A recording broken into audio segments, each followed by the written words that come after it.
The Voice of the Rain by Walt Whitman. LibriVox.org by Alan Davis Drake.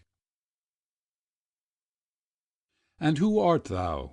Said I to the soft falling shower, which, strange to tell, gave me an answer, as here translated. I am the poem of the earth, said the voice of the rain.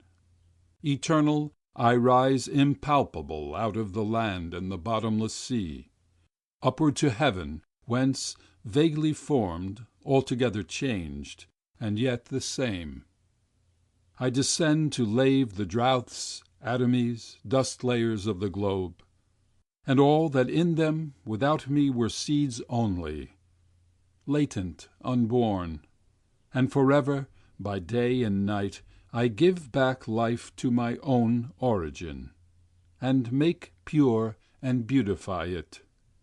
For song, issuing from its birthplace, after fulfilment, wandering, wrecked or unwrecked, duly with love returns. End of poem. This recording is in the public domain.